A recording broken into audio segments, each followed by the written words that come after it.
Сайн байцгаана уу? Сонин Монгол подкастын бодоод Моко байна. За, нэлээд хэсэг хугацаанд бид хоёр шинэ дугаараар уулзаагүй. Тэгээд энэ удаад болохоор олон улсын олимпийн хорооны шинэ дарга эмэгтэй хүн болсон нь охид бидэнд хонглын үзүүрдэх гэрэл боллоо гэсэн сэдвийн дагуу одоо ийм нэртэйгээр хилэлцүүлэг гэж хөө яриа өрнүүлэх гэж байна. Олимпийн хороон дээр болохоор юу болсон хүн маань дараа болсон хүн маань болохоор Кристен Coventry гэдэг одоо Зимбабwe улсын иргэн. Гэтэ ингээд зургийг харах юм бол ийм цагаан арьстай байгаа. Би бас ингээд Зимбабwe Африк гаралтай хүн гэхээр нэг хар хүүхэн байгаа юм байна гэж бодож ирсэн байхгүй юу. Тэгсэн чинь цагаан арьстай тийм одоо Европчууд төрхтэй хүн байсан. Гэтэ Зимбабwe улсын бол одоо ус төрч усан цэлтийн тамирчин байсан. Тэгээд өөрөө тийм байсан учраас ингээд олимпийн хороондоо ороод ер нь тэгдэг штэ тий одоо нөгөө жудо модо дээр ч гэсэн нөгөө шүүгчээр нь ажиллаж байгаа хүмүүс өөрсдөө жудочин байсан ч юм уу гимнастикийн хувьд ч гэсэн нөгөө шүүгчнэр нь дандаа нөгөө хуучин өөрсдөө тамирчид байсан хүмүүс явж байдаг. Тэгээд одоо даргын хувьд анхны эмэгтэй даргын хувьд л ийм мэдээлэл байна. Тэгээд чи яг олимпийн хорооны талаар хэр мэдээлэлтэй байдаг вэ? Зүгээр яг олимп зохион байгуулалт гэж хүмүүс дийлэлтэнд боддог бах тий. Тийм, ер нь бол хамгийн анхныхаа эмэгтэй олимпийн хорооны даргаыг томилсон гэхлээр өмнө нь дандаа эрэгтэй даргууд байсан байх гэж бодож байна. Тэгэхээр миний бодож байгаа өнцгөөс болохоор ер нь олимпийн хороо нэгдэж юм байгуулагдаад удаагүй байх гэж бодож байна. Тийм үү? Тийм. За би тэгвэл юмд хэлж игээ зөө. За 1894 онд анх олимпийн хороо маань байгуулагдчихсан. Тэгээ 96 оноос хойш болохоор анхны олимпийг зохион байгуулад тэгээд 1900 онд болохоор хамгийн анх эмэгтэйчүүд одоо олимпиад орж исэн. Тэгэхээр хамгийн анхны олимпиад бол эмэгтэйчүүд орж байгаагүй гэсэн үг. Ер нь бол хоёр дахь олимпиас эхлүүлээд эмэгтэйчүүд оролцож исэн. Тэгээд тэр цаг үеийн яг ингээд тооцооллын буюу баримтыг аваад үзэхлээр 1000 гаруй хүмүүс олимпиад орсон байгаа. Одоо бол нэлээд олон орж байгаа шүү дээ. Тэгэхэд 1000 хүнээс 22 хүн нь одоо эмэгтэй хүн байсан. Буюу ер нь бол 2% нь л эмэгтэйчүүд эзэлдэг байсан. Тэгээ сая 2024 оны олимпичин болохоор нэг онцлогтой нь болохоор 50-50% буюу хүүс нь яг тэнцүү болсон одоо анхны олимп гэж маш том тодтолтойгоор бас PR нь хийгдсэн тий. Тэгээд хараад үзэхлээр тэр цаг үеэс хойш бид нар их сайн ахисан байна. Гэтэ эмэгтэйчүүдийн хувьд маань бодоод үзэлтэй одоо 1900 онд хамгийн анхных болсон. 2024 онд буюу 124 жилийн дараа анх удаа бид нар яг эрхтгч байдалтайгаар буюу нөгөө гендрийн эрхтгч байдлыг хангаж бид нар олимпиад оролцсон. Одоо л тэг байгуулагдаад дөнгөж ихснээс хойш 124 жил гэдэг бол маш олон жилийн хугацаа ахгүй тий. Энэ хугацаанд л бид нар дөнгөж 50-50% гэдэг тоог барьж авч явж гин. Тэгээд яг бас сонинч гэх үү энтэй холбоотой нэг мэдээлэл гэх юм бол 1981 онд буюу одоо энэ олимпийн хороо байгуулагдсанаас 90 жилийн дараа дөнгөж анхны эмэгтэй гишүүд нь олимпийн хороонд хэлсэж орж исэн. Тэгэхээр 90 жилийн туршид эрэгтэйчүүд тэнд олимпийн хороог одоо монопол гэж хэлж болдог шүү дээ. Ер нь бол дандаа эрчүүд л тэнд даргалдаг байсан, бүх зүйлсийг хийдэг байсан, тэмэлсэн. Тэгээд анхны зүгээр гишүү хэлсэж байгаа нь тийм байгаа даахгүй тий 90 жилийн дараа. Нэг иймэрхүү гонигтай ч гэхүү тэгээ сайжирч байгаа ч гэхүү нэг ийм мэдээлэл надад бол байна. Тэг яг нэг гендрийн эрхтгч байдал илүү хөндөгдөж байгаа учраас одоо ингээд илүү сайжраад нөгөө хувь процентууд нь л нэмэгдээл явж байгаа шиг байна л та. Ер нь олимпик бол үзээд авахад спортчлалтгүйг удирдлагад нь тэр гендрийн эрхтгч байдлыг хангах гэдэг эмэгтэйчүүдийг бас дайчлал байна л та. Гэтэ яг үндэ гендрийн эрхтгч байдал гэдэг чинь эрэгтэй эмэгтэй хоёр хүний одоо тэр удирдлагад эзэлж байгаа хүн тэгш байна гэж ойлгодог. Гэтэ яг миний харж байгаа өнцгөөс ер нь бол дан эмэгтэйчүүд яригадаад байгаа юм шиг санагддаг. Нэг гендрийн эрхтгч байдал гэхэлэр л эмэгтэйчүүд гэдэг үгнүүд нь сонсогдоод идэг гэдэг шиг өө. Жохон тийм. Гэхдээ нөгөө гендрийн эрхтгч байдал гэхээр бид нар нөгөө нэг одоогийн байдлаар яг нөгөө нэг үр дүн дээрээ эмэгтэйчүүдийн хувь бага байгаа учраас л бид нар дандаа эмэгтэйчүүдийг яриад байгаа. Тэрнээс бол нөгөө гендрийн эрхтгч байдал гэдэг чинь ерөөсөө л эрэгтэй эмэгтэй хүмүүсийн одоо нөгөө нэг альч төрөлттэй ажиллаж бай, бусад бүх зүйлс дээр нөгөө нэг эзлэх хувь одоо ажил хийлтэн ч юм уу те бүх зүйлс дээр л ижил тэгш буюу 50-50% таа байхыг л уг гендрийн эрхтгч байдал гэдэг байгаа. Ерөөсөө л эмэгтэйчүүдийг дэмжиж, эмэгтэйчүүд урагшаа гэдэг зүйл биш байхгүй юу. Тэгэхээр энэ өрөөсгөл ойлголтыг бас хүмүүс жоохон төрүүлсэн байгаа. Гэтэ бид нар ингэж олон жил яриад нөгөө нэг гендер эрхтгч байдал гэхээр эмэгтэйчүүд сонсогддог гэдэг бодлоо явсны дараа бид нар одоо ингээд жишээ нь 2024 оны Олимп маань ингээд 50-50% жишээ нь болж ирж байгаа юм. Тэгэхээр ер нь бол нөгөө нэг үр дүн нь сайжрахгүй байгаа учраас энэ асуудал дахин яригцаар л байгаа. Цаашдаа ч гэсэн яригдахаар байгаа. Тасаа хэллээ штэ.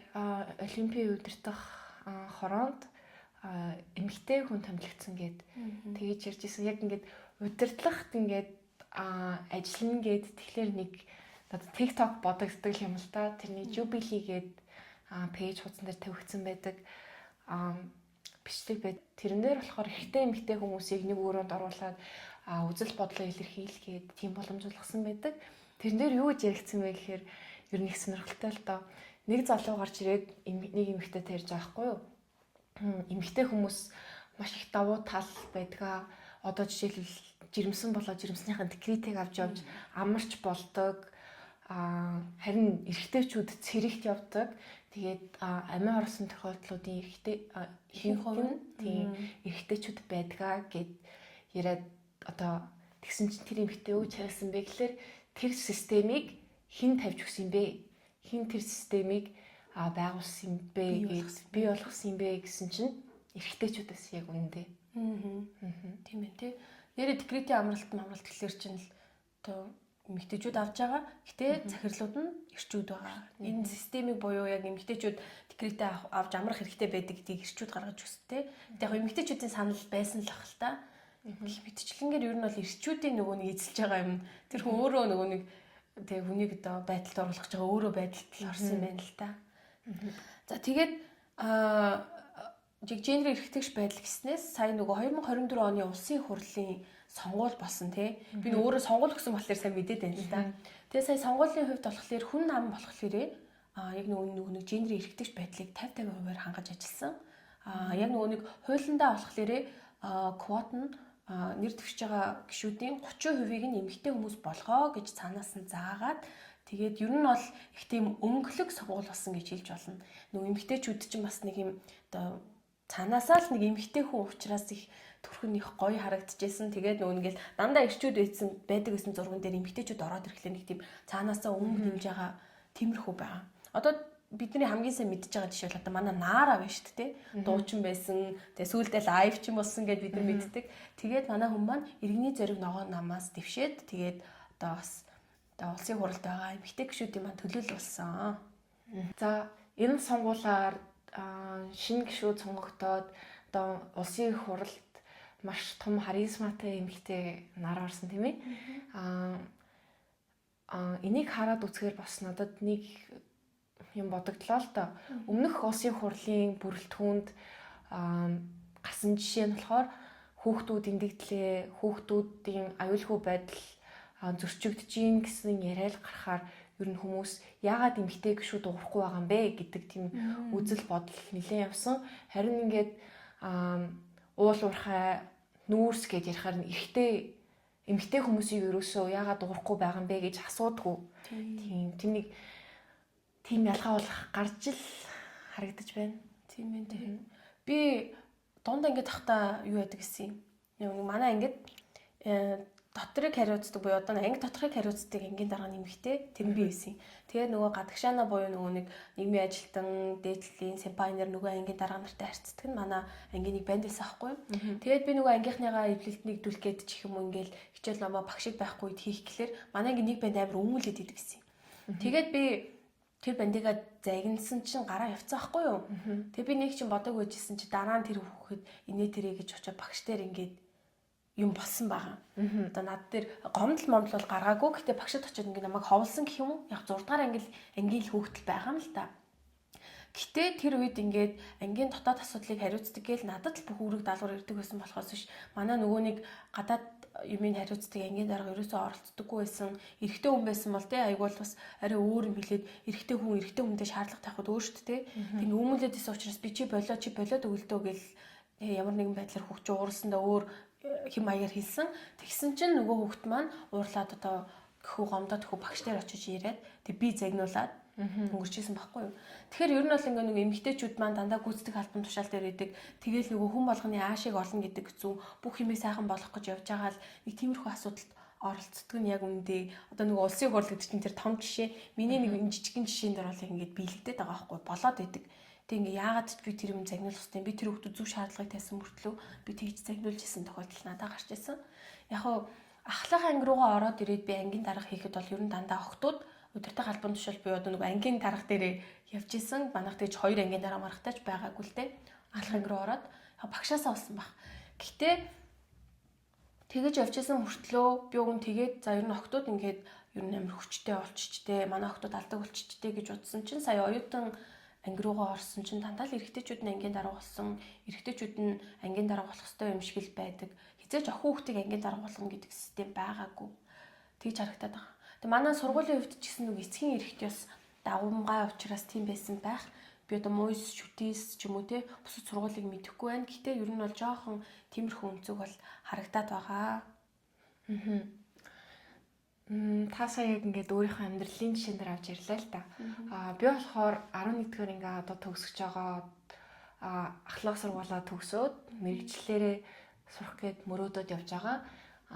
Яасан бэ гэхэлэр би ингээд мэрэгчлээ гэр бүлийнхэнтэй хуваалцаад эмч болно гэд ярьсан чинь манай гэрийнхэн буюу бусад хүмүүс надад миний охин миний дүү ер нь эмч болоод хэрэггүй эмэгтэй хүн хэцүү байдгийн. Ягаад гэвэл ар гэр хүүхдээ чи хүүхдээ ингээд гэртээ үлдээгээд явж чадахгүй шүний ээлжинд гарна чиний арыг дагаад үлдэх хэрэгтэй хүн байдгүй шүү гэж хэлж ийсэн. Тийм. Тэгэхээр бас би өөрийн гэсэн мөрөөдөл зорилготой өөрийн гэсэн ухамсартай болохоор тийм нэг эргэтгэж байдлыг хүсээл байна л да. Зөв эмэгтэй гэдгээсээ болоод эмч болох нь хэцүү болчихж байгаа юм тий. Одоо жишээ нь эмч залуу сайхан их нэртэй болоод явчихад ингээд ард нь даах эмэгтэй хүн бол байгаа. Чи ингээд эмэгтэй хүн эмч болоо явхлаэр чиний арыг даагаад явчих эрэгтэй хүн байхгүй. Тэг тийм байгаа юм тий. Тэр асуудлаас болоод тэгсэн юм тий. Надад бас их жишээ байгаа байхгүй юу. Би ингээд дунд ангид тахта манай өвөө геологч байхгүй юу. Тэгээд ингээд өвөөдөө хэлээд өвөө би геологч болъё гэж бодоод аамаа ер нь ингээд газар дүүтэй нэлээд сонирхолтой.